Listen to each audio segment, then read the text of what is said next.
Hey, everybody. Welcome to another edition of Blue Collar Sports Talk. Really cold outside. Yeah, it's getting cold again. Oh, man. Jack Frost is it's getting close. Yeah. Yeah, we got Roger and James, and we're gonna roll right into bowl season.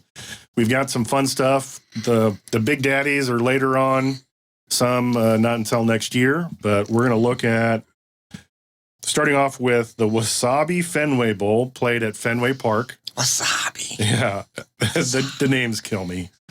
This is a Saturday 10 a.m. game on ESPN featuring Cincinnati and Louisville, which the reason I wanted to add this game is the coaching changes. The Louisville coach is now the Cincinnati coach. Right. And he's now going to coach Cincinnati in the bowl game and leave Louisville, I think. Yeah, I don't know. Yeah, it's with all these changes here, you don't know what exactly is going on. Is this the first time a bowl game's been played in Fenway? No. Okay. They've had it a couple different times.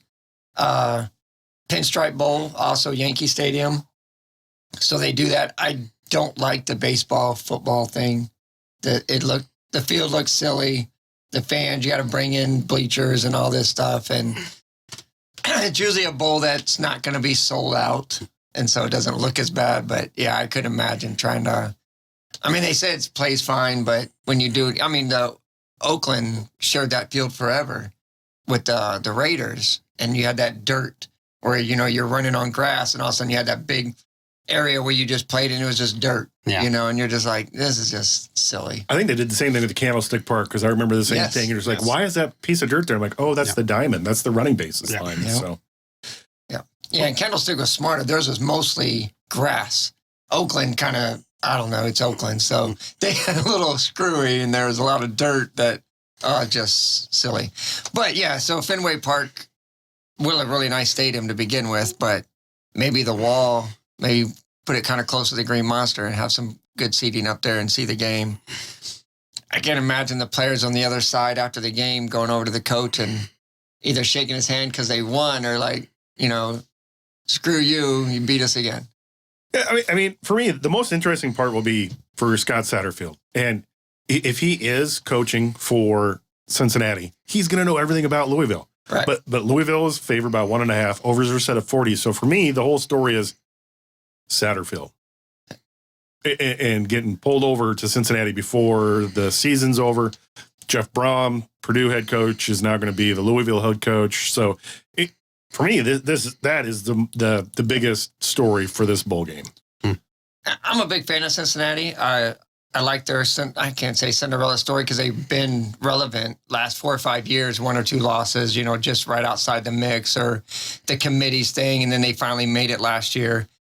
They make it another 9-3 season and all that. I think it's great. I'm going to pick them to win it, beat Louisville. They always play good defense, especially in bowl games. They show up every time. They get those kids ready. I'm taking Cincinnati. I am too, just for the fact that Satterfield was at Louisville and he's now the head coach of Cincinnati. How can you not put together a game plan to stop the team that you just coached? Right. Yeah. And I said, you probably, with the transfer portal, there's still 3/4 of them players he knows. Weaknesses and strengths. So, yeah. Yeah, I got Louisville winning this game. But it's a 1-1 game. It's a coin flip, so, I agree. Roger, you never know. And it went up to 2. Yeah, yesterday it was 1.5. Now it's up to 2. Louisville's favored. So Roger's taking Louisville. Let's move on to the SRS Distribution Bowl in Las Vegas, played at the Allegiant Stadium, which is home of the Vegas Knights, or not the Vegas Knights, I'm sorry, the Oakland Raiders. Vegas Raiders. Yeah, I know. I've said that on purpose because they just keep changing. Right. Yeah. Oregon State's favored by 10. They're 9-3. Florida comes in 6-6. Yeah, is this kind of a, I don't know, I want to use the word slap in the face, but kind of a dig at Oregon State, go 9-3, 14th in the country, and you're playing a bowl that, when you're against a 6-6 SEC team. Did we run out? Did someone forget? And they like, oh, hey, look, Oregon State's sitting over here. We forgot to put them in a bowl. I saw this when we were doing our match, and I was like, I don't know how this happened. I didn't go and read everything, but I'm like, how do you leave out the 14th team and not get a better bowl? At least, not till next week. But I hope Oregon State rolls. I hope they win by 20. I think they win. I think Florida has one or two players already doing the draft thing, not playing. Haven't heard anybody from Oregon State. But they both scored 30-some a game. But I like Oregon State and their defense and hopefully win by 20. Roger? Yeah, I see that Oregon State's a 10-point favorite.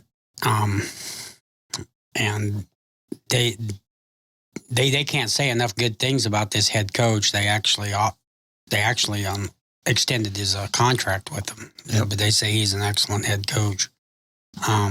That being said, because it's 10 points, I'm going to take Florida, and I think they're going to keep it close. I believe Oregon State will win the game, but I think it'll be a close game. I go back and forth on this, Roger, and I think you make a great point. I think Florida does make a game out of it because they played Florida State close. They played Vanderbilt close. They beat South Carolina, who could put up just massive points, and they held them to 6 points. I'm right on board with you, Roger. Florida covers, but Oregon State comes out on top and wins by a few. And that's my thing. Florida covers, Beavers win. So the next one, the Jimmy Kimmel Bowl. I wanted to say the name of it just to get James's reaction because the names of these bowls are just amazing. It's in LA. It's at SoFi Stadium. Washington State 7-5, Fresno State 9-4. Fresno is favored, and the overs yesterday were set at 52.5. And yesterday, Fresno State was favored by 4, and now it went down to 3.5.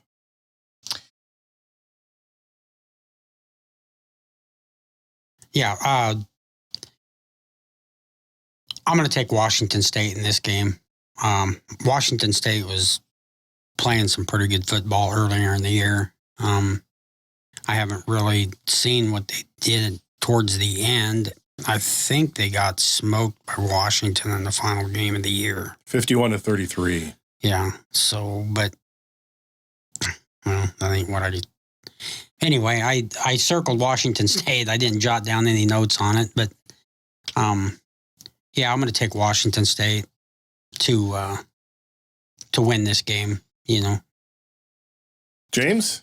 I'm guessing the spread went down. More people are betting on Wazoo, so Vegas got to kind of give them some points. But looking at Fresno's record, and they really don't have any quality wins. Wazoo played. I know Pac-12 gets a lot of flack, but it was a strong Pac-12. I'm kind of confused on. I granted Fresno has 2 more wins, but again, their schedule is way easier. I mean, their last few games is Boise, Wyoming, Nevada, UNLV. So, I mean, not screaming anything there. So, yeah, I also like Washington State. Their defenses look about the same, 20 points each. So, and being battle tested, yeah, that Washington game, well, Washington's a really good football team. So, yeah, I'll take Wazoo on this one also. I'm going to take Wazoo as well, even though I'm going to go against my thing of looking at the numbers where Washington State's allowed 266 passing yards a game, and Fresno State keeps it under a respectable 200. But for whatever reason, I feel that Washington State has a little bit more to prove than Fresno State. But again, I haven't paid attention to every single player that's going to sit out for the draft. Same. And that plays in huge for these games because no one really has anything to play for. And that's why, I mean, side note here is it's, people that like to bet on the games and all this, you might want to do your homework because that team coming in at 8-1, playing a team that's, 7-4, they might have 6 starters that I'm going to not play. And then you're not having all the info. But yeah, so definitely this year or, since the last few years, I've already seen numerous players. Ohio State just has a wide receiver.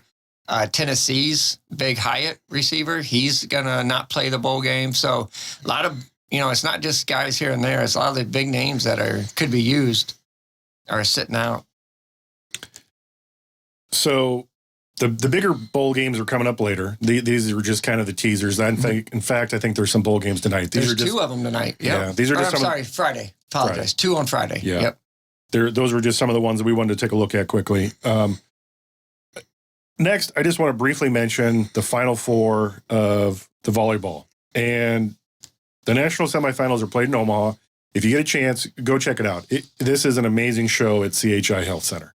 And Louisville's head coach, Danny Busboom, gets to come back home. She is a Nebraska native, played at UNL, and is just doing an amazing job at Louisville. She is playing Pittsburgh. So 2 ACC teams. They have the evening matchup at 9:30. That's not evening. That's bedtime matchup. Yeah, fair enough. Oh, I apologize. That's Eastern time. So 8:30. 8:30 Central time. Okay, so dessert time. Yeah. Right before, right. So it's also going to be played on ESPN. And what I like about the ESPN app is if any coverage of any game was covered on ESPN, the replay is tomorrow. Right. So you can, if you didn't get a chance to catch it, you can check it out the very next day. And then the early matchup is San Diego versus number 1 Texas. Let's go San Diego. Yeah. I still can't. I have to get behind a Nebraska native and Danny Busboom. Right. What is her married name now? I keep saying Busboom, but I know it's she has hyphenated. Anyway, different topic. Stay off the tangents, Darrell. I know you guys had both said you're following San Diego and hoping to get it done. I mean, I would love for Louisville. I would love for her to come win here in Omaha. The big shocker to me in all this is not a single Big Ten team made it to the Final Four. As strong as the 10 was all year, all the teams at the top. I mean, it was really top heavy, obviously, but for none of them guys to make it, 2 ACC teams, which I would have totally lost that bet. Yeah, no Pac-12 or Big Ten. Right. Yeah, your usual suspects, your true blues, like in basketball, it's like no Kentucky, Kansas, or Duke, Carolina in the Final Four. Yeah, so I think it's going to be great, and to me, it's wide open. I'm sure Louisville, Texas got to be the 2 favorites as the ones going in. But, like we talked, Roger brought San Diego up, I think 3 or 4 weeks ago, hey, this team's coming in. I think they were ranked 2 or 3 that you would notice. So we started looking at them, and I started trying to get, follow them a little bit. Man, I like it. I hope it's San Diego, Louisville in the final, and that'd be great. Yeah, and typically a team like San Diego who plays well during the regular season, they get to the dance and then they run into all the big teams. They generally don't make it this far. So it's a Cinderella story, really. Yeah, big time. San Diego got booted out of the first round last year. So them getting to the Final Four is huge, I think. And I will leave a link in the description for a breakdown of the Final Four. ESPN did a great article. I'll leave that in the link. So December 15th, that's today. It starts at 6 p.m. on ESPN. And that is the Texas taking on San Diego, the Cinderella San Diego. And then the late game is Louisville against Pitt. So now we're going to turn the page to some NFL stuff. Oh, and this is that time of year where you have games. There's 3 games tonight. There's 3 games on Saturday, and then you have a slew of games on Sunday. Oh, I'm sorry. 1 game tonight, 3 on Saturday. I'm getting ahead of myself. Yeah. My bad. No, it's all good. Only 1 game tonight. I want to kick it over to Roger, and I want Roger to talk about his Falcons going against the Saints. The Saints are 4-9, and the Falcons are 5-8. And James sent me a text earlier when we were trying to put up this show and why he wanted to do it. But I want Roger to break down what's going on with this Falcons this year a little bit. Yeah, well, when you guys put this game on our slate, I was like, why? The Falcons and the Saints aren't even the 2 teams that I believe are going to threaten Tampa Bay. I think that's Carolina. Carolina's won 3 of the last, 4 games? And they're only 1 game. So I was like, I don't know why, but then I saw that Desmond Ridder, the rookie quarterback, is going to get his first start. So me being a Falcons fan, now I'm a little bit interested. I want to see this Desmond Ridder. Maybe he can come in and he can play like a Heineke or a Brock Purdy or something, and maybe Atlanta is the team that's going to catch the Tampa Bay. I still believe Tampa Bay wins the South. just by default. I don't know if the Saints, Falcons, or Carolina will do enough to catch them, but yeah, when I saw Desmond Ridder starting, I was pretty happy about that, and he started 48 games in college football, or 50 games in college football. He was 44-6, so he's got plenty, plenty of game time. So, and then in the draft, he was supposed to get drafted as high as maybe 8th, but he dropped all the way to 74th. So, maybe Atlanta got a steal on this kid. I'm going to be interested in seeing him. The Saints are still favored by 4, and I think it's because they're the home matchup. Right. Marcus Mariota got benched, and then he went away from the team, but then found out that he has to have season-ending surgery, so they placed him on IR. James, I want you to tell me, or everybody listening, why you wanted to add this to the list. If Falcons win, they go 6-8. Panthers Steelers, that's a 50-50 game. They're going to be 6-8. And I'm willing to put the lock of the week, Cincinnati beating the Bucs, which that's not way out on a limb or anything. They'll be 6-8. And I agree with Roger. When I'm looking at the final thing, like I said a couple weeks ago, the winner of the South will be below 500. And looking at the AFC South, that also might be a below 500 winner, but that's a separate subject. I think it was interesting if Ridder comes in and can win with the Falcons and bring his moxie, or what, like I said, you don't go 44-6 without having a lot of self-confidence and leadership skills. Right. If he can come in and lead them to a few wins in this season, they could win that South. And I think this game is huge. Mostly Falcons, Saints are pretty much out. If they win this, they're both 5-9. Say Carolina loses, they're 5-9 if they lose the Steelers at home. And again, everybody's still right there in the middle. But if Atlanta could turn it around this game with the Bucs losing, and even if Carolina wins, they're all right there with the same record pretty much, up, one game behind the Bucs. And they played them all again later. They end the seasons playing each other. So, yeah, I think it's very interesting to see how this Saints game comes out, even if it's a close one. Ridder gets that 20-17, 21-20 victory, and the team starts buying in, kind of like Mike White and the Jets. Saints are 4-point favorite in this game, though. Mm-hmm. Probably just because it's at home. Yeah. I'm taking Atlanta. Dalton's playing really good for the Saints. Their defense is sometimes that Saints defense looks great, and other times you're just like, wait, where was the team that just shut down so-and-so? Or, yeah, so I don't have a lot of faith in the Saints, and the Falcons could come under a little moxie. Yeah. I'd take it in Atlanta. Yeah, I'll take Atlanta, too. The way the year's going, like I said, Taylor Heineke comes in, wins. Brock Purdy comes in, wins. Baker Mayfield goes to the Rams, wins. So maybe this is just the year of the backup quarterback. So maybe Desmond comes in and wins. 100% agree with Roger. So every single time a backup or the next man up comes in, it injects a little bit of something into the team. And I haven't looked at every single one, but Roger broke down a list of, they've won. So I as well am jumping on the Atlanta Falcons this week to win outright. So not just beat the spread. Moving on to tonight's game, we are going to look at the 49ers, who are 9-4, and the Seahawks 7-6, playing in Seattle on Thursday night. Brock Purdy, but he's backed up by an amazing defense and an amazing cast. But he still has to command the game. Yep. So, James, what do you think about this game? Nothing against Brock Purdy. Played really well against a very, not a very good Bucs defense. A team that can't run the ball, couldn't hold on to the ball. I would really, really hope the Seahawks have not ran the ball well last few games. And obviously going against the Niners, you're not going to run the ball well there either.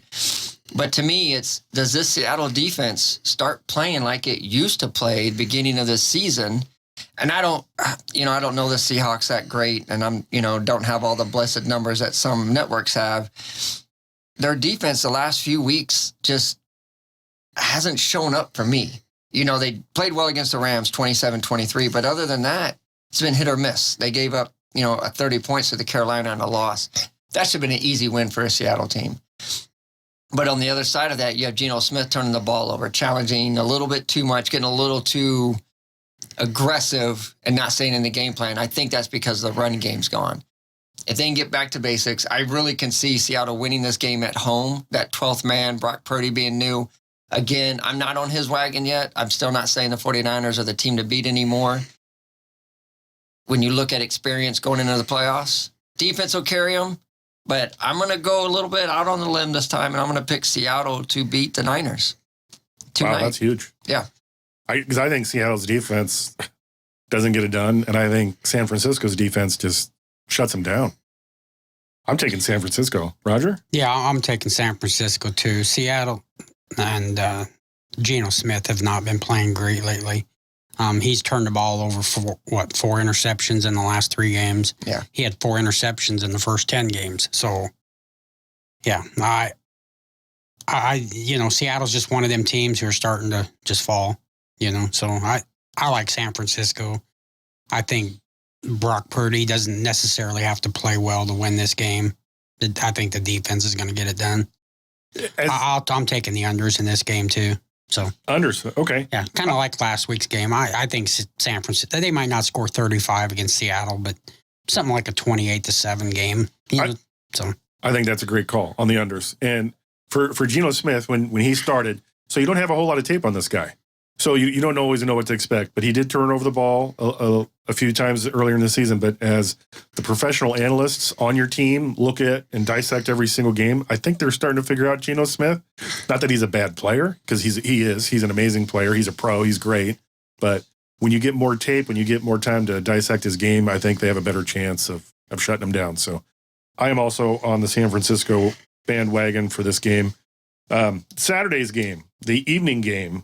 Let's take a look at the Dolphins, who are 8-5 on the road to the Bills, 10-3.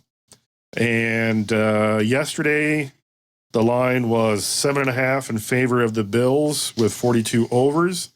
And today, they moved it down 0.5 point to 7 and 43.5 for the overs. So, weather is my big thing here. Oh, my. The Midwest is getting hit with stuff. The East Coast is getting hit with stuff. It's supposed to be 32 at game time with a possibility of snow. And I don't see the Dolphins playing well in cold weather or snow. Tua's 0 for in his career in below 50 degrees, or below 30 degrees, I think it is. It's like 0-3. So, again, does that thing? Yeah, I think weather does matter, mainly when you get this late in the season. Like you said, teams are already figuring you out. So now you got to try to figure out, and this is a division game, so they've already seen each other once. You make the right adjustments. And the thing is, if Miami loses this game, brings them to 8-6, they're on the mix of falling out of the playoffs. So, we were ready, not we, but a lot of media was ready to hand Tua the MVP when he was on top early in the season. And here we are, those analysts that you're talking about, all that game film. And even post-concussion, he played well. So we can't blame it on that one incident, because the first 2 games after that, he played well. But since then, it's not been pretty for the Dolphins. And that game against the Chargers, I don't know what was going on out there with those throws and missing. I'm watching that game, and I'm like, dude, what's going on? I think it was Sunday night game, sorry. I'm like, they played frustrated. Yeah, they were lost, and nice weather. They were in sunny California in a dome. A lot of Miami fans there. I mean, you can hear them cheering. But yeah, anyway, long story short, they're going to lose this game pretty handedly and be on that cusp of not making the playoffs after such a strong start. Roger? Yeah, I got the Bills winning this game and covering. I mean, we said the Bills would cover last week, and then, of course, Josh Allen's not playing real well either. Tua's playing real bad.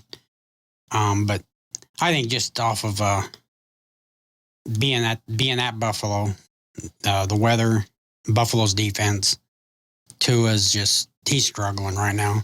I like the Bills, and I'm going to take the Bills to cover again, but I could see another game just like last week. Bills won by 8. only scored 20 points against the Jets. I could see the same type of game. You know, like I said, both quarterbacks just aren't playing real well right now. But I like the Bills' defense and the fact that they're at home. I'm going to go Bills for the win, Dolphins to cover, and unders on this. Yeah, I like the unders big time. Just for the weather, for me. And we were talking earlier, they got Cole Beasley back. And Josh is already familiar with him, so it's not like a get-to-know-you thing. And whatever happened with the Cole Beasley at Tampa, wasn't he at Tampa Bay for like a game? Or was they thinking about picking him up and then they didn't? Yeah, there's a lot of talk. Even the Cowboys talked to him a little bit, but I think a lot of it was numbers of what he wanted, thought his worth was. And Beasley is a great receiver in the slot and makes plays for you, but he's not dynamic. And he wants some, he wanted some dynamic money. I mean, he's getting $6 from the Bills for this to only play, 4 games in the playoffs. So it's not too shabby if you ask me. No. I'm laughing because, the Bills are all in for, like you say, what was it, 4 games left? Right. So, I mean, the story is he didn't want to come back is how I see it.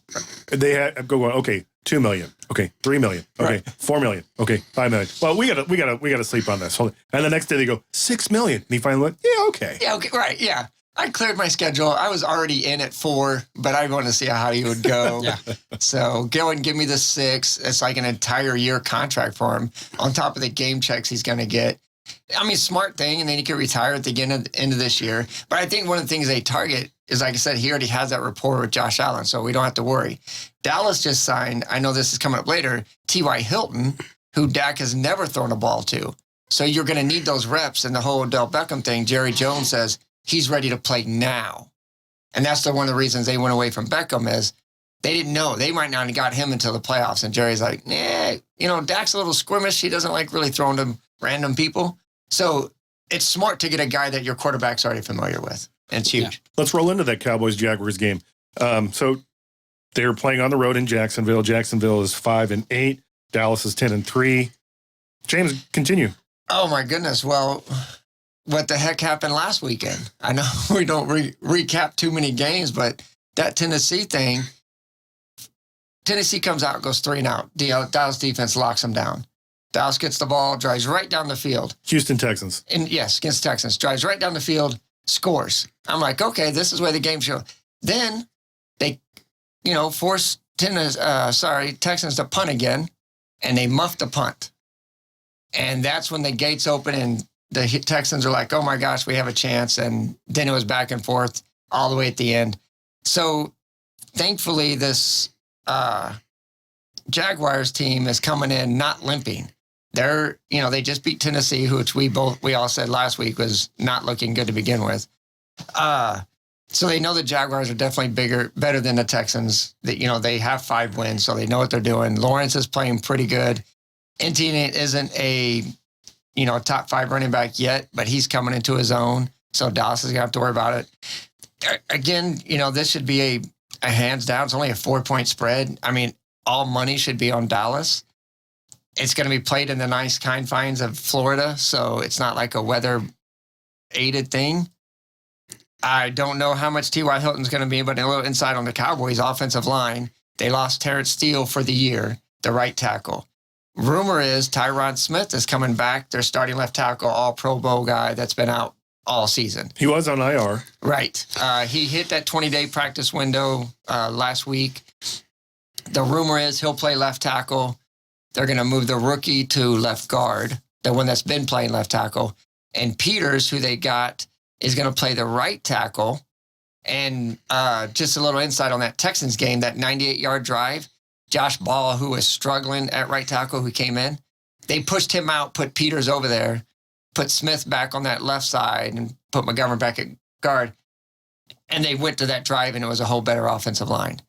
I think they do the same thing. There's a rumor they're rotating Josh Ball and Peter on that right tackle. I don't think it'll last long. Peter's old, 40 years old, so maybe it's a snap count thing. But anyway, there's no reason Cowboys should lose this game. There's no reason it should be less than a touchdown victory. but playing to the level of competition has bit them. The Green Bay loss was a classic example, but then they beat Cincinnati. They beat the Vikings, so yeah, the Cowboys have got to show and be ready, start tuning up for that Eagles game. Yeah, defense, if you look at the numbers, defenses are close. They hold the opponents to roughly 17, 18 points, the Cowboys, and the Jags are holding them to 22, 23 points a game. I think the Jags cover, but I think the Cowboys win by 2. Roger, your thoughts? Yeah, I got a few notes written down here. I mean, Dallas has won their last 4 games, and they just haven't looked real, I guess, like the awesome Dallas team that, we were watching earlier in the year. But, I mean, the last 4 games are still scoring 38 points offensively, only giving up 17 defensively. Yeah, it's hard to kind of get a read on, because in the past it just seems like if Dallas was playing like this, they would be losing, but they're actually winning these games. Now when the playoffs roll around, if they play like they did last week, they're going to get bounced. I mean, you can't turn the ball over in the playoffs, but at the same time, their defense takes away the ball more than their offense turns it over. Dallas is +8 turnover ratio for the year. That's 3rd in the league. I don't know. I don't think the Jaguars win this game just because I think they need Trevor Lawrence to throw the ball to win. And Dallas has a very good pass defense. They're only giving up like 185 yards a game. So I'm with James on this. I think Dallas should win this game. And if Dallas don't turn the ball over, they should win this game easily. Last week's game, if any neighbors were walking their dog and it was at that point of the game, I was screaming bloody murder at the TV for the Cowboys. Because if they do that again, but they find a way to win right. in spite of their mistakes. So if I would have been on the sideline, I would have been panicked and frustrated, and nobody on the sidelines was panicked or frustrated, so they went right back down and scored again. And But Roger hit the nail on the head. They can't turn it over like that. And as each game gets closer and closer to the playoffs, you got to prepare for that. So I do think Cowboys win, but I still think somehow the Jags cover. So, okay, that's a Sunday noon game.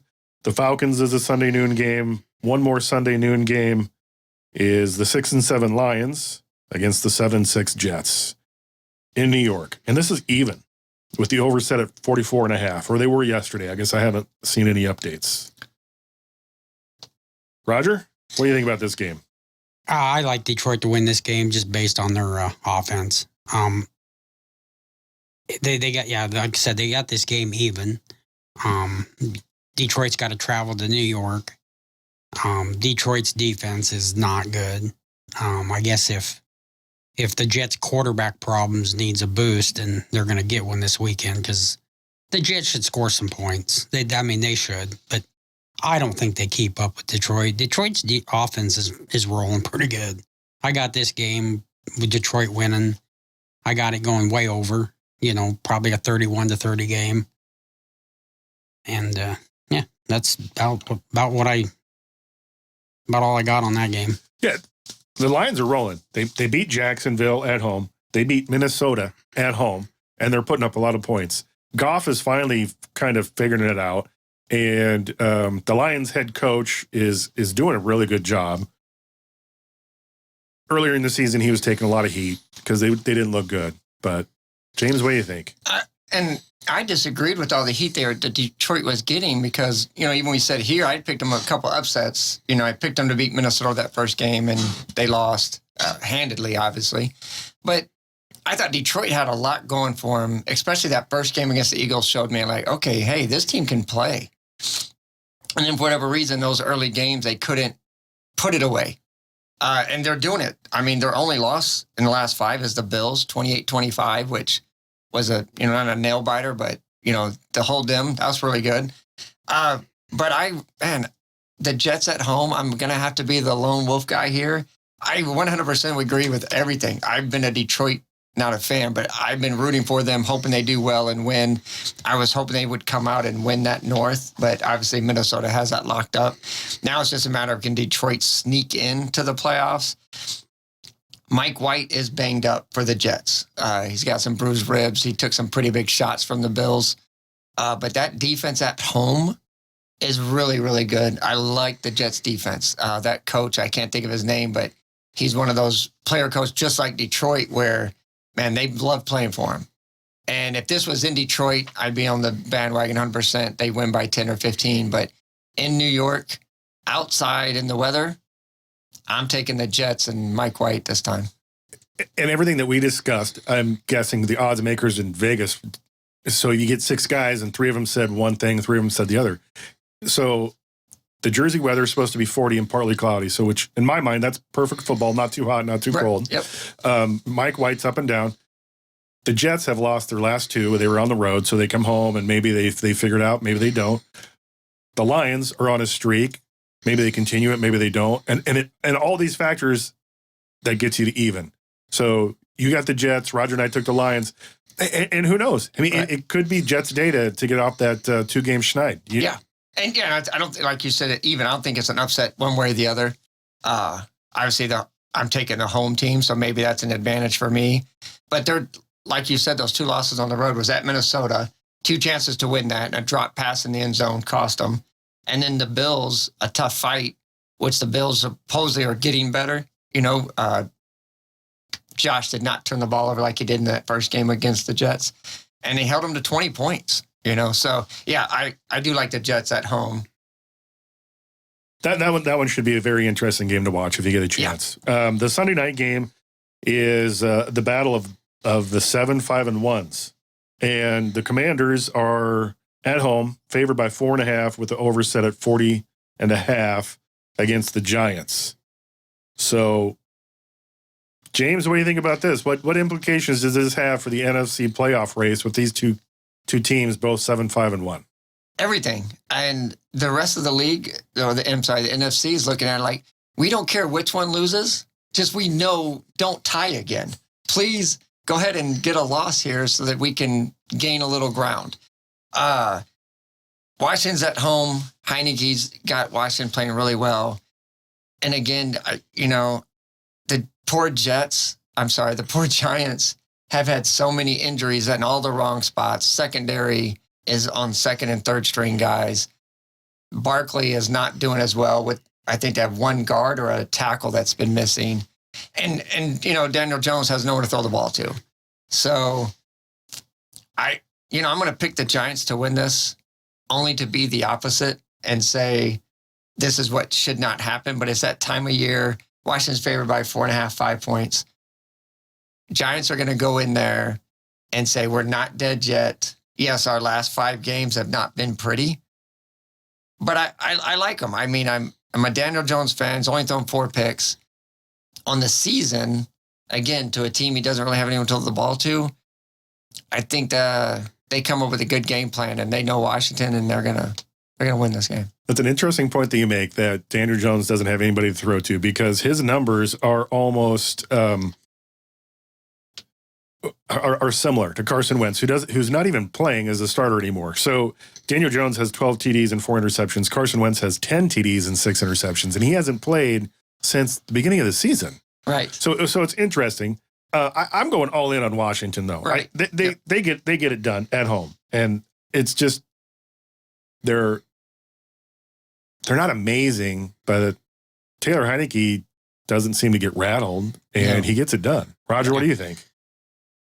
Yeah, interesting take on this is Washington was idle last week, so they haven't played anybody between the last time these 2 teams played in that tie game.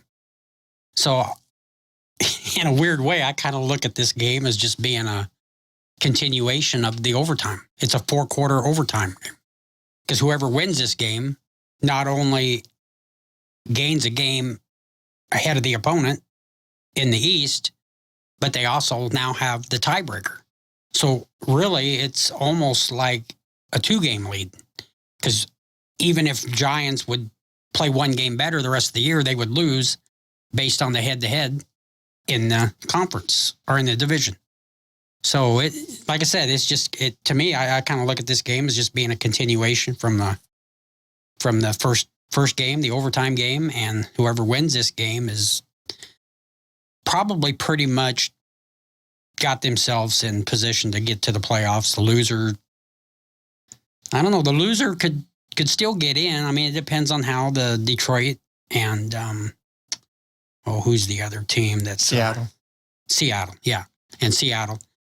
Depends on how they play. I mean, if they both lose, which I think Seattle is going to lose this weekend. I think Detroit wins, but Giants, even with the loss, if the Giants lose here, they'll still be ahead in the record wise. So we'll see. I mean, it's getting kind of interesting. I mean, it just seems like these teams they just don't want to play well down the stretch and still, get that playoff. So, that being said, I'm going to take Washington at home. Yeah, I'll take them to cover too. Giants just ain't playing real well. Washington at home, low scoring game, 21-13, something like that, maybe. That's an interesting point, Roger. I didn't even pick up on that. So the last time Washington played was in New York on December 4th, and that was the game they tied. And then the Giants went out and laid an egg when they were at home against Philadelphia. So Terrible. So that's interesting. But I'm still going to go with the Washington, and I still think they cover. And that is amazing. That I don't know the last time where you had an opponent, you played to a tie, you have a bye week or an idle week, and then you come back and you play that same opponent. And, feed off of that, you didn't even lose. Granted, you didn't win, but it was a tie. So when you go in, you're doing the game film, you don't have to worry about, okay, well, now we got to move on to the Bears and you play them and you come back and play the Giants. You do the game film and all week of the bye week is concentrating what went right, what went wrong. And then you put in the new game plan for this week. And again, it's against the same team, against the same person that you can try to beat. Yeah, and you didn't have to filter in another team. Huge advantage, I think, for Washington. And when you're talking about the playoffs, yeah, even if they lose, whoever loses is going to be one game up because of the tie. They're going to have only 5 losses. But say Seattle does lose, that puts them at 7-7. Detroit wins, which you guys think they'll beat the Jets, puts them at 7-7. So again, both those teams, NFC East is still looking at 4 teams in the playoffs, and at 8 wins or even at 7-5, they still control their own destiny. And that's what every team wants, control their own destiny. And right now, Giants, everyone in the East, obviously, as they're going to beat up each other to end the season, still has a chance to get all 4 in there, mainly because, the next teams behind them are going to be 7-7 or 6-8, So last week we did the top 3 of both divisions. Do you guys want to do that again? Did you think about that or? Right. Yeah, I don't care. We'll throw it in there. Do you want to finish the rest of these games or? Which one did I skip? I wanted to look at the Titans San Diego because that's another one that's big time playoff implications. Tennessee obviously not playing well at all. Chargers are looking at 7-6, and they're playing really good football right now. Not excellent, but they're starting to get healthy. They obviously Miami didn't look good. We already talked about that, but here you have a Chargers team that beat Miami at home. But I said then they played Kansas City really well. Titans go into San Diego. They can put them at 8-6. Tennessee will fall to 7-7 in that South. And again, the rest of their season, I get AFC and NFC South, I can definitely see a below 500 team winning that division and sneaking in the playoffs. Miami at 8-5, they lose this weekend, makes them 8-6. Chargers beat the Titans and they're 8-6. And next thing you know, Miami's out and the Chargers are in. Yeah. So big game for the Chargers this weekend against the Titans. Chargers are favored by 3, and you're taking the Chargers? Oh, yeah. All right. Yeah. Overs at 47.5. James is on board of the Chargers. I can't say enough good things about their quarterback, Herbert, and I love him. That guy's good. Roger? Yeah, I didn't jot down anything on this game, but just that Justin Herbert, he looked like the best quarterback in the league last week. So, he made all the right throws, played real well, and it's hard to get a feel for that San Diego team. I mean, you think that they should be competing with the Kansas City Chiefs as the best team in the AFC, but they just don't. But they only lost by 3 the last time they played them. I know. But their injuries, their receiving core, if they can get Herbert, a legit young guy, have an older receiving core. Eckler's an undrafted running back, and he's effective as heck in the league. So you don't even have an elite running back. Eckler's making himself one. But if they can get him another wide receiver in the draft this year, it's almost like the Aaron Rodgers thing. Well, he's so good, he can make everybody good. Yeah, but eventually in this league, you have to get that elite receiver. Tampa with Tom Brady, when he went to Tampa Bay, he finally had Gibbons and then to throw to. Look what happened when they finally brought Randy Moss to New England. They went undefeated, and then obviously the helmet catch canceled all that. Broke the touchdown record that year. Yeah. And you give a really, really good quarterback a really, really good wide receiver, and you can win a lot of games. And I don't understand. I'm glad they don't do it with Green Bay because I don't want them to win. But if you gave Aaron Rodgers when he had Adams, they were 13 wins. Now you give a mediocre young wide receiving core that's not even top receivers, and they're on the outside looking in right now. And by the way, if Detroit loses, Green Bay could be sitting there at 6-8 and almost getting in. So I hope it doesn't get too crazy. But anyway, back to him. Yes, I love Herbert, and I think he can compete in the West. You just got to give him a couple weapons. I think you put him on Denver.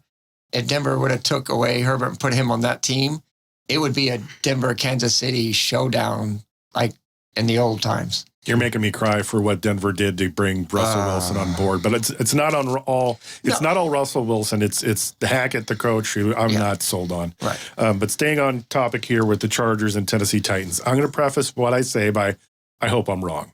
Okay. Because the Titans have lost their last 3, so they're due in my mind. I hope I'm wrong. I hope the Chargers win, but I feel the Titans are due, and they're going to somehow get it done. They're going to figure out their woes at the right time. Again, I hope I'm wrong. I hope the Chargers come out up top. But in the NFL, to win 3 straight, that's one thing. But to lose 3 straight and then on your 4th game to not get it figured out, I don't know. That's why I'm going Tennessee. I kind of agree with Darrell on that too. I like I said, Chargers are up and down. They're not real consistent. Justin Herbert played awesome last week. Titans are playing terrible, but you're right. Titans got to get it figured out, and I think they do. I think they do. I think Titans win this game too. My thing with Tennessee is I see what you're saying they're due, but their losses have been ugly. Ugly. They beat the Packers 27-17. Then they, like I had said before when we were doing the games, and I had picked them because they played Cincinnati pretty tough, but couldn't score enough, 20-16. Then they go against the Eagles, who we had looked at and we're like, okay, Titans are playing good D. They'll stop the run and make them throw and have a chance. 35-10. It wasn't even close. And then last week against the Jaguars, same thing. I mean, granted, they put up 20, but they gave up 36 points, and they hang their hat on their defense. So here you are giving up 20, 35, 36, and now you're going against a Chargers team who's starting to get their offense going. I think figuring it out, I think Vrabel is on his way out. I don't think his coaching style or he hasn't made Tennessee better. They were good his first couple of years. They were really good.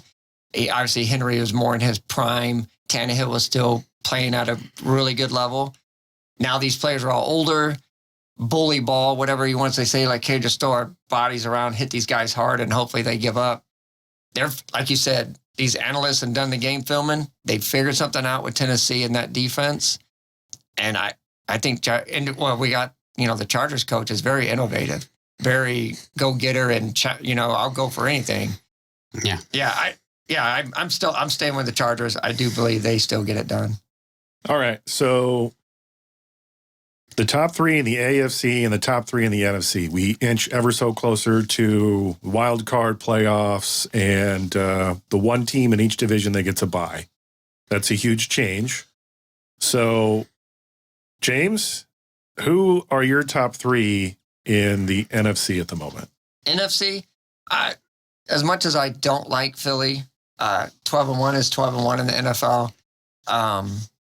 Even if the Cowboys beat them on Christmas Eve, they're still going to get that first round bye, which will be huge for them.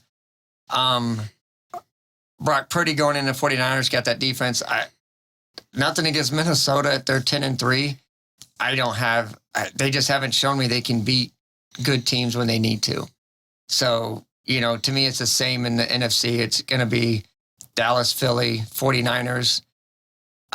When you look at experience in the playoffs, Dak's rookie season, he went 13-3. Everybody got the first round bye and lost his first play, the next round against Green Bay.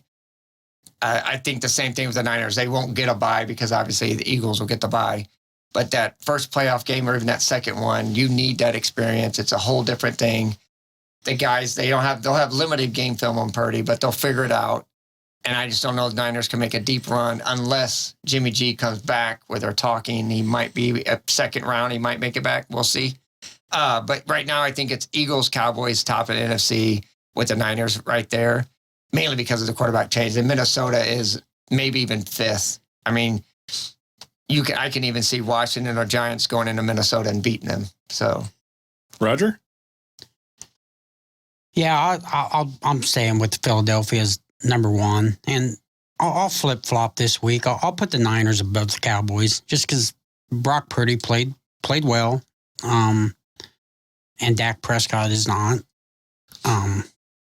So I'll go 1, 2, 3 that way. With the Niners being second, Cowboys third. I'm 100% agreeing with Roger, and what I went with the points allowed and the points scored by the teams. And unfortunately, I wish Dak could just be a little bit more conservative and not throw into double, triple coverage and turn it over in just some key times. So that's why I have the Niners ahead of the Cowboys, and just for those little things that make huge differences on the field. So turning it over to the AFC, Roger, who do you have? That stayed the same. I'm going to keep Cincinnati up one. Just, they beat the Chiefs. I mean, and I think the Chiefs are 2 and the Bills are 3. Chiefs are 2, Bills are 3. Okay. James? I flip-flopping that one. To me, Bills are still the first. Kansas City's 2 losses are to the Bills. They have 3 losses, but they lost to the Colts. But they couldn't beat the Bills. They couldn't beat the Cincinnati. So I'm keeping them third, only because there's no one really that close. I mean, you have Baltimore in there with 9 wins, and they're not playing very good. Their quarterback's banged up. Obviously, we just talked about Tennessee. You have Miami. New England, by the way, has scored the most points off turnovers in the league. 100-some points off turnovers, and Dallas and Eagles are right behind them. But New England getting all those points off turnovers, still sitting at 7-6. Got a tough game coming this weekend. To me, it's Bills, Cincinnati, Kansas City, and mainly because I think, I said Kansas City can't beat those 2 teams to get any further, and it'll come down to, Cincinnati, Buffalo, however way the matchups come towards the end, one of those teams will go all the way. I as well have the Bengals on top, even though they're 9-4, and the Bills second, even though their winning percentage, they're 10-3, and the Chiefs third. So it'll be interesting to see who gets that first round bye. Sometimes that's one to bite you in the boo-boo because you have that time off and you overanalyze and overthink your position on what you need to do. And sometimes that keeps you playing or keeps you in a level playing mood when you get to play. So it's a 50-50. Is the bye good? Yes, it's great. Is the bye good? Yeah, it's great for some. So moving on to look at men's basketball and women's basketball. I'm just going to make a brief here. Husker, I will leave the Huskers NCAA.com schedule for the men's basketball and women's basketball in there. Some upcoming Husker men's games. December 17th, that is Saturday, at Kansas State. That's on Big 12 now. That's at 6 p.m. And then December 20th, Big 10 Plus at home against Queens, North Carolina. The Husker women, December 18th, 2 p.m., Big 10 Plus, but also carried on NET. So if you want to watch that, that is on NET. They are playing a home match against the Wyoming Cowboys. They're staying at home for the December 21st matchup against Kansas, who's now ranked, and is also going to be carried on NET in Big 10 Plus. So James has sent me some interesting stuff about men's basketball, and just about every single number one this year has been knocked off. Already. And it happens almost every year. Yeah. So it's interesting that they do these rankings that supposedly carry so much, but it's fun to watch the number ones just get knocked off. Yeah. And remember back before a Duke, a Kentucky, Carolina be number one, and then it's like 4 or 5 straight weeks. You're just like, oh man, no one can beat these guys. And then they get one little loss. They play each other, like Carolina and Duke could play each other, and then they get that one little loss. And then they ride number one forever. Now it's, like I said, Zags are number one, losing. I forget the other team. Then Carolina was up there, they got number one, lost 3 times just that week, and not even in the top 25. So it's college basketball. I can't say parity, but man, watching UCLA just annihilate Maryland last night by 20-some points at Maryland. Wow. The level of competition is fun. So if you want to watch some up-and-comers that at some point will definitely play in the NBA, there is some great college basketball. So number 14, Big Ten team, is going to be on the road at number 8 KU. And that is such an amazing, storied program at Kansas, and the Lawrence Fieldhouse, or whatever they're calling it now, is fun to watch basketball at, because there have been so many great players that have gone through there. 11 a.m. matchup on ESPN2. ESPN has them favored. I haven't seen a line out yet. They usually don't put a line out on these games until the day of. But that should be a fun matchup. Yeah, and Indiana is one of the ones that took out Carolina in the Big Ten ACC champion or tournament that they do. Both these teams, it's 80 points for, 60, 65 points against. So they're both playing D and both scoring. And we get that from a Kansas team. What surprises me is an Indiana team putting up 80-plus points. I don't remember very many Indiana teams that do this. They usually run that slow 17 passes before you take a shot type thing. But they're doing it. And it's mostly on that defensive side, and, what they call the points off of turnovers, or the transition game off their defense. They did lose a heartbreaker to Arizona, but I like Indiana on the road at Kansas though. Yeah, you talk about, it's just like at, Duke. It's hard to win at Kansas. So 50-50 game. I'll pick Indiana as the Big Ten, make the upset, but it's hard to beat Kansas at home. So it's interesting to me that you look at Indiana's lineup for the last 5 games, and James made a great point that they're averaging 80 points. The 2 teams that beat them, Arizona, held them under 75, and then another Big Ten team, Rutgers, held them under 50. That was a 63-48 game. So there's some coaches out there that know how to clamp down the defense and keep them from scoring. That being said, Kansas has held some opponents to 50, under 70. So there's no way that Indiana, in my mind, gets out of Lawrence with a win. So I'm all aboard the Rock Chalk Jayhawk on this one. Roger? Yeah, Kansas at home. I'll take Kansas at home. Other than that, you guys have already kind of touched on everything that I want to talk about basketball. That it's just, teams get number one, they lose.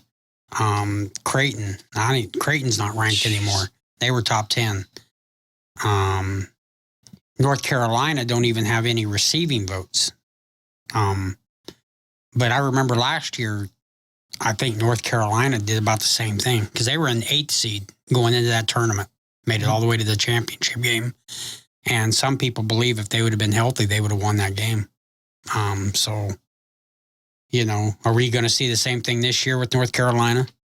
I know they're not ranked, and that wasn't one game that we put on our slate to talk about, but I added it because they're playing Ohio State this weekend.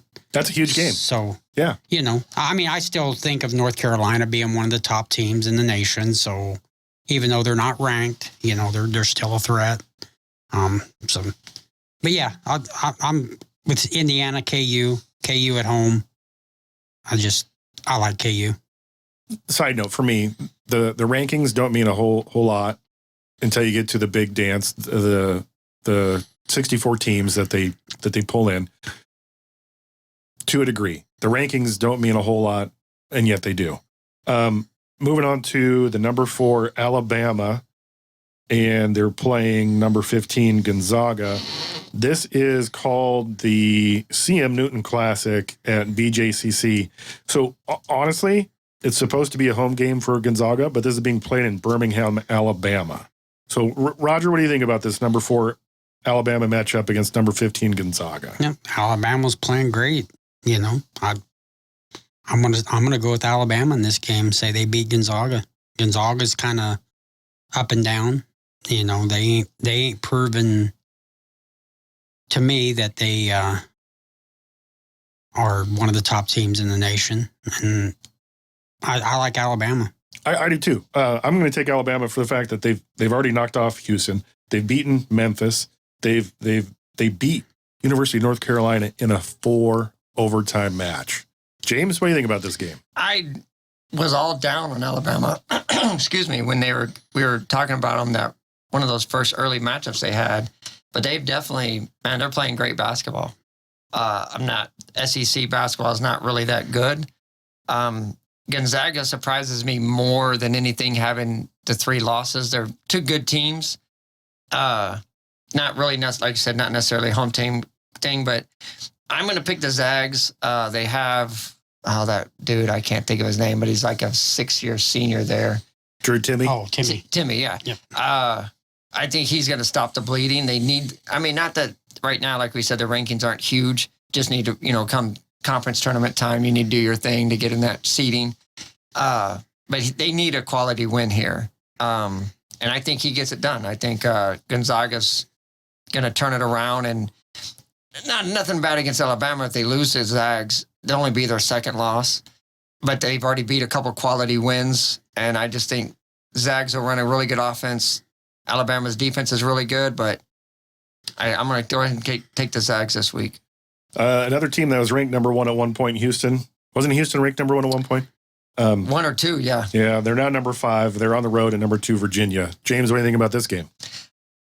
Oh, my. Virginia this year. So as an ACC fan, when I'm watching Virginia basketball, when they would play Duke or Carolina, those ACC matchups, talk about a snore fest. It was almost like watching paint dry, because they were worse than Indiana about throwing the ball around and just waiting till the shot clock was at 5 and then run a play. There was like no rhyme or reason to their offense, except we're honestly just wasting clock. So, don't really defend us, because we're not even going to look at the basket because our coach will get mad. But now you have a Virginia team scoring 70 points a game. I don't know where this is coming from. As far as I know, they got the same philosophy. Defense hasn't changed. They're below 60 points a game given up, but they're scoring 70. Yeah. And of course, Houston's always a high-flying scoring team. Virginia's surprising me. Again, with the 70 points a game, I like Houston mainly because they're used to doing that, and they would love a team to get up and run with them. I'm an ACC homer, so I always pick them. But I think I'm going to take Houston in this matchup, which I think is going to be a great on ESPN2. Roger? Yeah, it seems to me like each time I watch either one of these teams play, they don't put up a whole lot of points. I'm kind of looking at some of the games even early in the year when Houston only scored 66, 49, and 53. But yeah, Virginia's always been kind of just dribble the ball around, milk out the clock. What was it? 3 years ago, it cost them. They were number one seed, and they just got absolutely. I mean, it wasn't even close. They got beat by what, 20? First time a number one seed went down to a 16 seed. Yep. Maryland, Baltimore County, whatever it was, beat them by like 20, and that's because they went into that game, just slowed it down, and each time Baltimore took the ball down the court, they just like scored, and Virginia's like, God, what are these guys shooting 100%? Yeah. And when you're not used to playing that cutback, when you're not used to playing catch up or have to score, you're like, what are we gonna? We can't change. Yeah, and they totally lost. I mean, it was a great game plan. Then the next year, Virginia turned around and won the whole thing. So, I mean, I thought that was a pretty good little story there. Virginia loses. Everybody's laughing at them. Next year, they're like, all right. We'll just shut everybody up and win the whole thing. Yeah. I'm on board with Houston. I think their defense will slow them down enough because even though Houston lost to Alabama, that was a 6-point loss. Yeah. So you know that they can play really good. And if they dictate the tempo, then they will definitely beat Virginia. And James mentioned that's on ESPN2 on Saturday at 1 p.m. The other game that we wanted to talk about was Tennessee, Arizona. And James, what do you think about this game? I wish I could tell you, but Tennessee's been hit or miss on basketball. They're obviously playing really good now. Arizona, we all know Arizona's always around the tournament time. You got to kind of count them in here and there. I like this as two matchup teams. And like I said, as Tennessee gets themselves put on the map, both only sitting at one loss. I mean, granted, ESPN gets the pick of the litter of the games, but again, this is going to be following at this same evening of the Houston-Virginia game. You have, Arizona 90 points a game, which is ridiculous. But Tennessee is putting up 84, 94, 76 points. And, they also beat Maryland it looked like a low-scoring game, 56-53. I would really like to see if Tennessee's for real. Again, Arizona, we're used to it. I don't really know either way. It looks like steals per game. Tennessee's getting 11 steals a game. Double-digit steals a game. That's pretty impressive. Even the top teams aren't doing that right now. So, I'll go ahead and take Tennessee on the road in a 9:30 bedtime movie. So, I like Tennessee in this one. Roger, what are your thoughts? Yeah, I'll take Tennessee too. I like I said, I haven't really followed too much basketball yet this year. It just seems like every time you do watch a little bit of it, the higher ranked teams going down. So it makes interesting basketball, but I'll take Tennessee to beat Arizona in this one. I'm going to take Tennessee because I looked at three things. And I looked at the amount of points that Tennessee is scoring, which is 74. But then I looked at the amount of points they're allowing, which is 50. 51, 52, somewhere in there. And the issue that makes me cringe a little bit, but I'm still taking Tennessee, is their shooting percentage is at 40%. And Arizona's is at 50, almost 55. So if Tennessee does their defensive voodoo and holds Arizona, one of the top scoring teams in the nation right now, under, I'm going to say 70. At home. At home. Right. They come out on top. So that's why I'm jumping on board with Tennessee. Yep. 11 steals a game definitely takes some shots away from a team like Arizona, I mean, I don't know how much of that game I'll get to see. Obviously I'll be at work. So I'll try to get peeks here and there.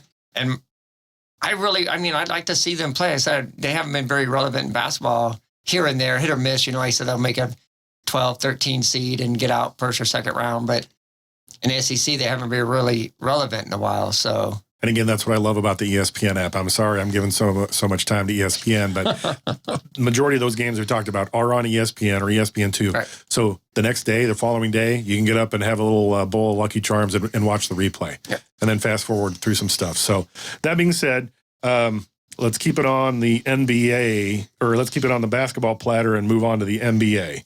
The season's starting to get good. The season is shaping up where everybody now wants the MVP trophy, which was renamed in the honor of Michael Jordan. MJ, finally getting some love out there. Yeah. Oh, he's always gotten love. Yeah, he's just getting more of it, which is fine. Which is fine. The Friday night matchup of the Warriors at the 76ers. ESPN game, 6:30 start time. Philadelphia's at 15-12 right now, and Golden State's under 500 at 14-15. They can't seem to figure it out on the road. Right, but right. If you take away that road woes, they're really got a really good record. But when you can't win on the road in the NBA, there's a lot of road games. And it's interesting because their defense can clamp down. What they did to the Celtics at home against one of the top scoring offenses, what was supposedly the best team in the NBA right now, shocked me. One, because I was hoping the Celtics would play a little bit better, but their time spent on the West Coast this last week for the Celtics was an eye opener. That if you get the Celtics frustrated, they're going to lose. The Clippers did it. The Warriors did it. So, and ain't that what we saw in the finals? Not to go back to last season because it's a new season, but it was one of the things that looked like they started in that game early. Then Draymond Green started getting into some heads. They got frustrated, and Tatum played like crap the rest of the finals, pushing, pressing. I mean, pressing, taking bad shots. And so here we go to Golden State. We're like, okay, guys, you're more mature. You learned. And they didn't. They looked good in stretches. But as the game went on, they're like, oh, we can't beat these guys. And then to follow up the loss against the Clippers, I was like, okay, good grief, Two teams that have also shocked me, they're playing Saturday. That's on NBA TV at 8 p.m. The Pelicans have shocked me this year. Yes. And the Suns have shocked me for some of their losses. It doesn't make any sense. But the Pelicans are playing really good. The Suns are still playing really good. It's just shocked me that they've allowed themselves to drop to 16-12, where the Pelicans are playing at 18-9 right now. On the game tonight, you have Bucks Grizzlies. Grizzlies are starting to win again. Morant's starting to get to be 100%. You have, one of the best teams in the East right behind. There's only two teams with 20 wins in the entire NBA, and it's Boston and Milwaukee. Milwaukee's going against the Grizzlies with 18 wins. So, possible finals matchup could be, if the Grizzlies can, get through the West. I like that game tonight. Bad thing is it's on NBA TV. I don't get that. I'd like to see how that game plays out with the Grizzlies testing their waters against a big team in the East. The other killer that's on tonight is Jazz, and I call them a killer because they have just knocked off some huge teams. They're playing at home against the Pelicans, so that should be interesting to see what the Pelicans can do. A Wednesday matchup, December 21st, the Warriors at the Brooklyn Nets, also an NBA TV matchup, but the Brooklyn Nets, up and down, they've started to kind of get that trajectory back up. Right. And again, the Warriors are on the road. Yes. Right. So it's hard to pick the Warriors at any time if they're not at home. You're like, oh, it should be a good matchup. But they lay such an egg on the road that you're like, how do we get a true tale for some of it? And the bad thing is, I said there's so many road games. They might be 500 going in the playoffs. And guess what? You're going to have to go on the road and win a game to win a series. So it's not looking good for Golden State. And obviously they're the champs, so you can't really count them out. But they definitely need to get this road thing figured out. The team that really needs to get it figured out is Rogers Hawks, and they've actually disappointed me. Man. They've been laying an egg kind of all season. They're sitting at 14-5. They lost to Orlando on the road last night, and I want them to be so good. Trae Young has the ability to be so good, and they have some great players on that roster. What happened to that fire that allows them to knock off the 76ers or to knock off the Nets, and then now they're just struggling. So. And I think it's more on the defensive side. I mean, they're giving up a lot of points every game. Them and the Bulls both. Yeah, the Murray hasn't been playing either, so I don't know what's going on there. I haven't noticed him in the lineup the last 2 games at least, so. Yeah, he was hurt there for a while. I'm going to bring up the injuries here, and they have Clint Capella, who's day-to-day, who's just an absolute beast. John Collins is out. He's rehabbing an ankle, and DeJounte Murray is out. He's expected to be out for 2 more weeks. So I guess that explains it right there. 3 of your best weapons are sitting out. But you've got to play defense. You know, they're not. It'd be different. I mean, that was a lot of points last night. You know. Oh well, Roger. We were talking at work when he was leaving.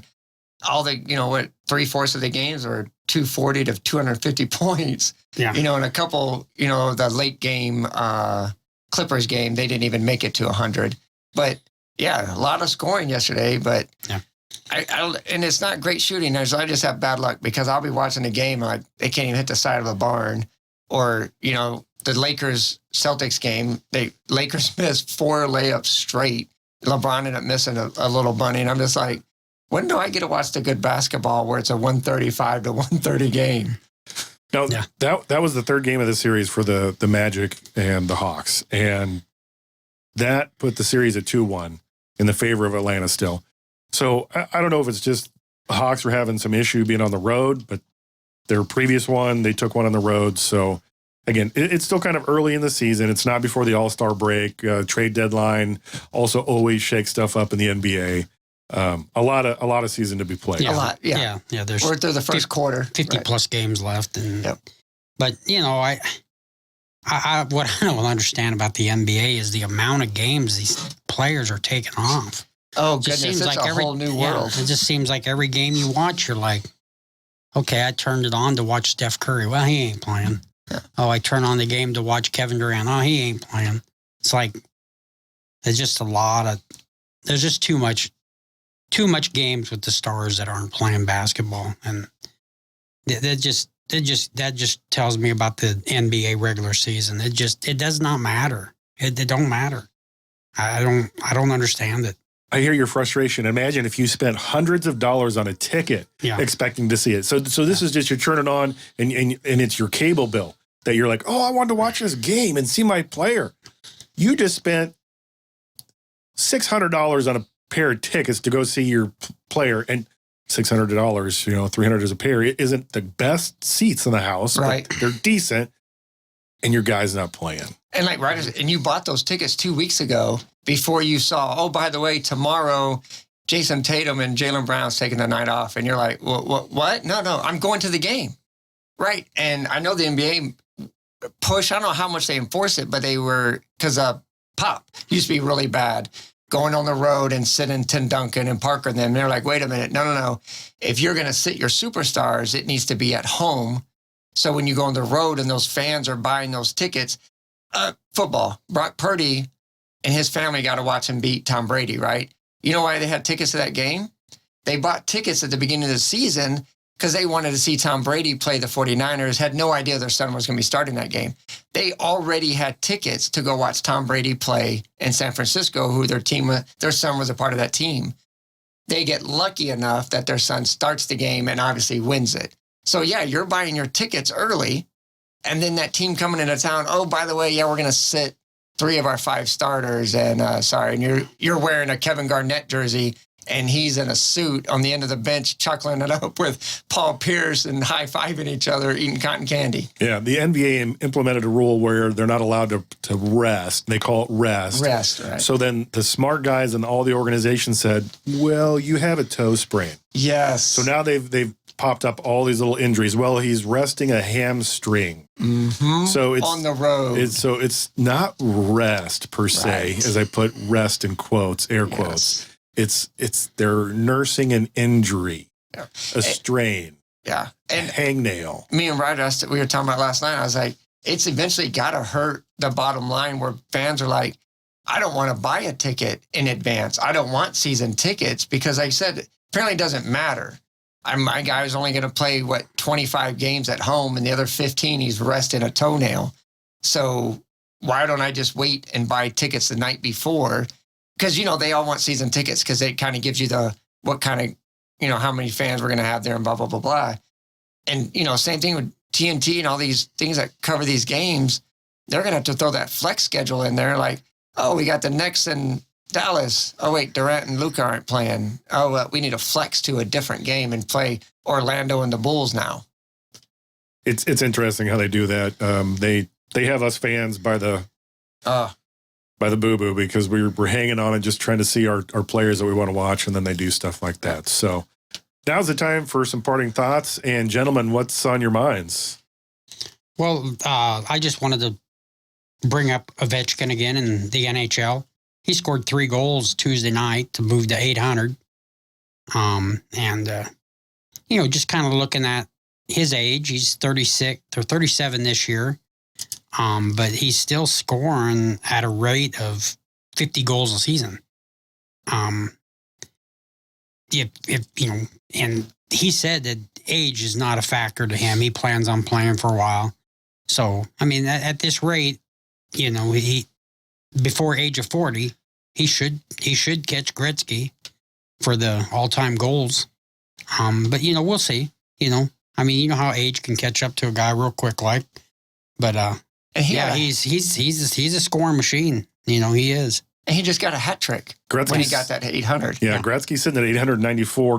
Gordie Howe sitting at 801. So here's your quick trivia question for the day.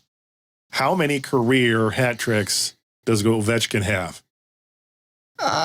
27. Close. Yeah, I wouldn't have any idea. 20. I'll say 22. 29. 29. Yeah. Okay. Yeah. Last night's or Tuesday night's was his 29th hat trick. And when you say, he says, I don't feel very old, blah, blah, blah. I was watching ESPN when they were showing his hat trick, and he's sitting there taking pictures. He has 3 pucks in his hands. They got the little date and the time as they scored. He looks like he's 55. Yeah. Gray hair. I granted it's a stressful sport, and to me, hockey is one of the most physical because you're constantly moving on the ice. They should a New Jersey Devils player took a 6-minute shift the other day, which is one of the longest ever. You imagine being skating around just for 3 or 4 minutes, getting beat up, shoot in, okay, quick break, back in. At 40 years old, Tom Brady's doing it at 45, sitting in the pocket. And if you blow on his shoulder or touch his knee, it's a roughing the passer. So you got to kind of lay him down gently. No one's laying Ovechkin down gently. No. They're obviously he has an enforcer out there protecting him, but he's still taking shots at 40 years old. By 20, 21-year-olds, they're like, dude, I hit the old man last night hard. Yeah. What he's doing at 40, that's pretty good. A hat trick, pretty good. The next closest person that's active right now is Sidney Crosby, and he's 35, and he is sitting at 534 goals. Not a chance. Right. So I'm just trying to illustrate how many goals that this guy has shot. And the other thing that jumped out at me when I was reading this article, he's already passed Gretzky in a category, and that's most goals scored on the road. And he did that when he scored goal number 793. And that record was around 402, 403. I can't remember which it was, but he's already passed Gretzky in at least one category there, which I found interesting. Yeah, I wouldn't have guessed that. That's pretty impressive. Road goals. And again, we don't have all those stats that are thing, but to track just how many you score and pull the road as a home.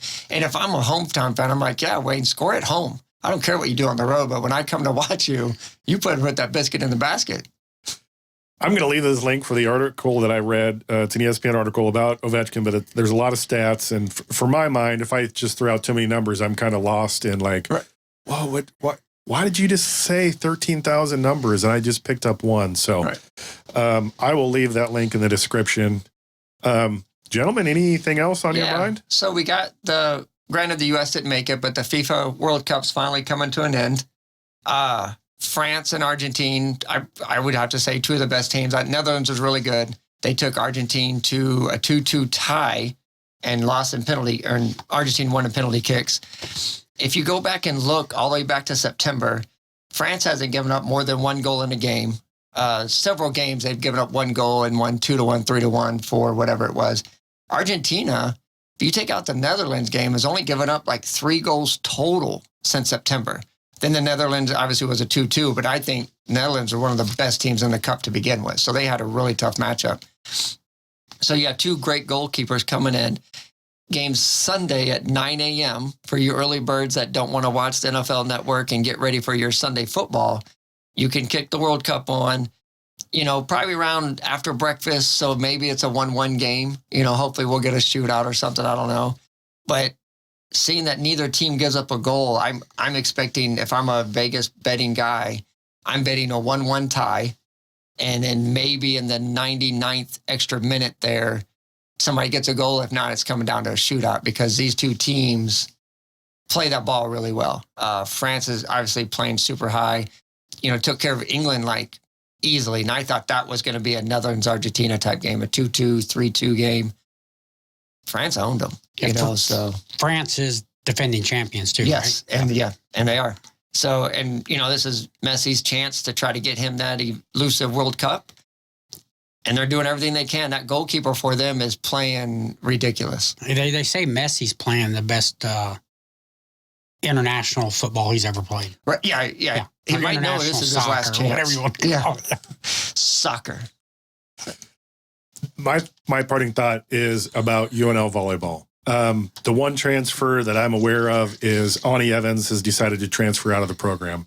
The writing was on the wall that with Kennedy Orr just being a phenomenal setter, her playing time might be fizzled out. So I don't know if she wanted to go back home or what the reason was behind that. But the future is bright for the UNL volleyball team. We have a young core, and we're going to have another top, I think, 2 or 3, maybe even 1. I don't remember what the number was, recruiting class coming in. So that'll be amazing. Yeah. And I think a lot of it this year, and, the limited games I got to see was the battle for Cook between the 6-2 and the 5-1, and then the injuries late.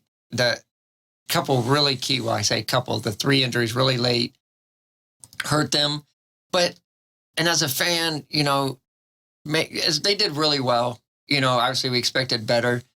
But just losing those games in the Big Ten, when you have these top recruiting classes, some of the best girls in volleyball, and you were getting swept. It wasn't like Wisconsin was a 3-2. It was a 3-0. The Minnesota 3-1. You got to be a little more competitive, especially. I know they're young, but when say the football where the pipeline keeps turning and you just keep bringing these girls in, especially with the JUCO transfers that from Penn State, they can move right in and get in playing time. We got to find a better way to get those girls ready.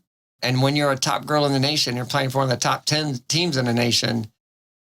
We can't, a 6-2, 5-1, I get it, but you still got to be able to put the ball down. I agree with you. And the one thing that we didn't talk about a whole lot this year is the amount of people on John Cook's staff that we lost that went to other programs. John Cook's coaching tree, as they call it, is huge. There are so many different branches that come off that. So not only did we lose players, we lost coaches. And I think that really hurt. Those two combined really hurt Cook. Danny Busboom's a great coach at Louisville. And there's so many other coaches that Cook has brought up under his wing and then allowed to go off to other schools. So that being said, gentlemen, anything else that comes to mind? All right. Roger, James, and Darrell. See you later. Go watch some sports. Thanks for listening.